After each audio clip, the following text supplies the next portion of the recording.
ईरानी वजीर खारजा का भी फवाद ये बयान सामने आया है। उनका कहना है कि इसराइल को जवाब देना तेहरान का जायज़ और कानूनी हक है। ईरानी वजीर खारजा की जानिब से ये कहा जा रहा है, जबकि जो उर्दन है, जैसे कि आपने स्ट्रेटेजिकली जो उर्दन की अहमियत है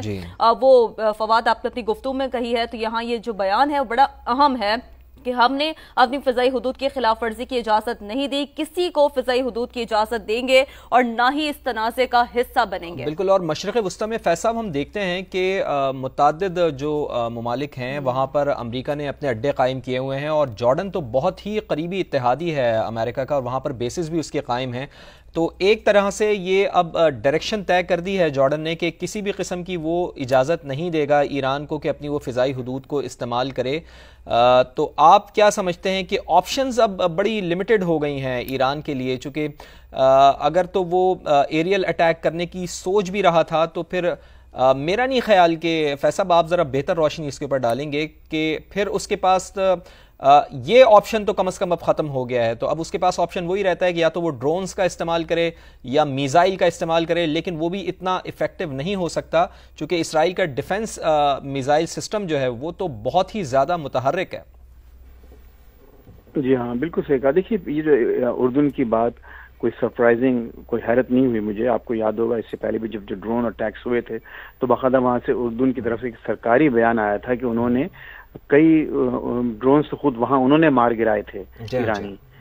जो कि उनकी फिजाई हुदूद में से गुजर रहे थे। तो उन्होंने ड्रोन्स को उस वक्त भी अलाउ नहीं किया था। तो अब जाहिर है कि इस वक्त तो बिल्कुल एक वाज़ेह पॉलिसी सामने आ चुकी है, और यकीनन ये एक बहुत बड़ा चैलेंज है ईरान के लिए कि एक अपनी सरहदों से एक इतना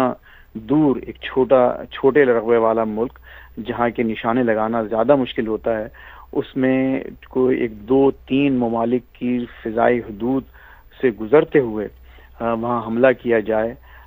जैसे अभी हमारे कॉलीग आतिफ ने भी कहा था कि ईरानी फ़िज़ाइया में क्या इतनी कैपेसिटी है, क्या उनके पास ऐसे जहाज़ मौजूद हैं कि वो कोई स्टेल्थ बॉमर, वो भी यानी जो बग़ैर रडार पे आए हुए जाएं और जाकर हमला करके वापस आ जाएं। क्या ड्रोन्स उनके इतने इफ़ेक्टिव हैं कि वो बग़ैर डिटेक्ट हुए हुए और उसको जो उसका जो डोम है, यानी जो डिफेंस डोम जो कहा जाता है, या गोल्ड, पता नहीं उसका एग्जैक्ट नाम क्या है, लेकिन जो एयर डिफेंस सिस्टम है, जी आयरन डोम, जी हाँ बिल्कुल, थैंक यू। तो वो आयरन डोम को पेनिट्रेट करके क्या निशाने हिट कर सकते हैं। इन तमाम मामलात में लगता यही है कि ईरान की जो ऑप्शंस हैं वो लिमिटेड हैं, और इसमें जैसे मैंने अर्ज किया कि ज़ाहिर मैं कोई फौजी कोई वो नहीं हूँ, स्ट्रैटेजिस्ट नहीं हूँ, लेकिन एक आम आदमी की हैसियत से जो कि खबरें देख रहा है इस वक्त, वो उनके पास यही ऑप्शंस हैं। पहला ऑप्शन तो यही है कि इसको ज़रा ठंडा हो के इस पूरे मामले को देखा जाए, और खुद वाशिंगटन भी गालिबन इस वक्त कोशिश यही कर रहा है कि कोई बहुत बड़ा इस वक्त कोई रिटेलिएशन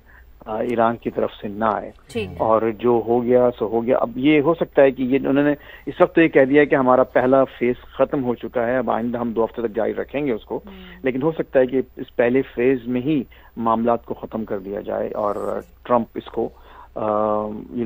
इंटरवीन करके, जैसे अभी खुद आपकी देखिए चल रही है अभी कि ट्रंप ने कहा है कि वो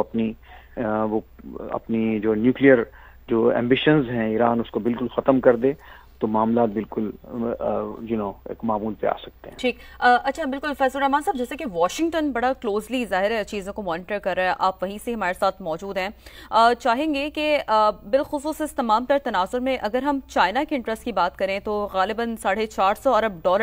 चाइना ने चाबहार रेलवे में इन्वेस्ट किए हैं। तो स्ट्रेटेजिक इंटरेस्ट, जैसे कि आपने अभी पहले भी गुफ्तगू में कहा था कि मल्टीपोलर वर्ल्ड में वो काफ़ी डोमिनेट करता है इस तरह की सिचुएशंस में। फिर बिलखुसूस अरब वर्ल्ड की अगर हम बात करें, आपके पास कुछ इत्तलात आ रही है कि कोई अहम नौयत के कुछ बड़े हाई लेवल अगर राब्ते हो रहे हो, कोई इस तरह की इत्तलात अगर आप तक मौसूल हुई हो?